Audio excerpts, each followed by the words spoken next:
Madam Curie ఒక స్ఫూర్తిదాయక గాథ. ఎన్నడూ ఓటమిని అంగీకరించని ఒక అమ్మాయి. మేడం క్యూరీ 1867లో పోలాండ్లో వార్సాలో జన్మించింది. ఆ కాలంలో మహిళలకు ఉన్నత విద్యకు అవకాశాలు చాలా పరిమితంగా ఉండేవి. ఆమె కుటుంబం ఆర్థికంగా బలంగా లేకపోవడంతో శాస్త్రవేత్త కావడం చాలా అసాధ్యం అనిపించింది. కానీ మేరీ ఆ పరిమితులను అంగీకరించలేదు. విదేశాల్లో చదువుకోవడానికి డబ్బు కూడబెట్టేందుకు ఆమె కొన్ని సంవత్సరాలు గవర్నెస్గా పనిచేసింది. తీవ్రమైన కష్టాల మధ్య చదువు తర్వాత ఆమె ప్యారిస్కి వెళ్ళి యూనివర్సిటీ ఆఫ్ ప్యారిస్లో చేరింది. అక్కడ జీవితము చాలా కఠినంగా ఉండేది. ఆమె ఒక చిన్న గదిలో నివసించేది. చాలాసార్లు ఆకలితోటే రోజులు గడిపేది.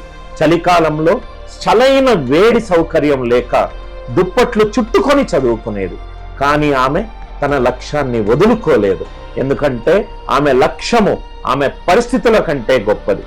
టన్నుల కొద్ది ఖనిజాన్ని పరిశోధించిన మేరీ క్యూరీ కథ ఇది.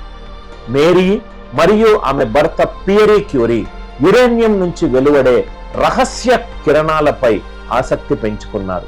ఆ కిరణాల మూలాలను కనుక్కునేందుకు మేరీ టన్నుల కొద్దు పిచ్ బ్లెండ్ ఖనిజాన్ని ఒక సాధారణ షెడ్లో పరిశోధించింది. ప్రతిరోజు భారీ పాత్రలో రసాయనాలను కలుపుతూ గంటల తరబడి శ్రమించేది.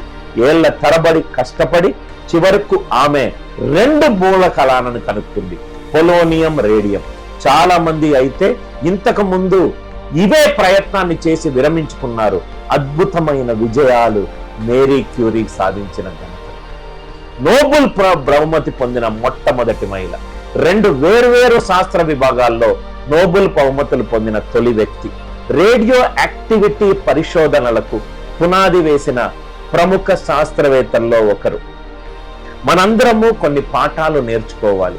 చాలా మంది మేరీ క్యూరీని ఆమె మేధస్సు గురించి గౌరవిస్తారు. కానీ ఆమె గొప్ప శక్తి తెలివితేటల్లో కాదు, పట్టుదలలో ఉంది. ఏళ్ల తరబడి ఆమెకు గుర్తింపు లేదు, డబ్బు లేదు, విజయం వస్తుంటే హామీ లేదు. అయినా తన పని విలువైనదని నమ్మి ముందుకు సాగింది. ఆమె ఒక గొప్ప మాట నాకు ఎప్పుడూ మర్చిపోను. జీవితంలో భయపడాల్సింది ఏదీ లేదు, అర్థం చేసుకోవలసిందే.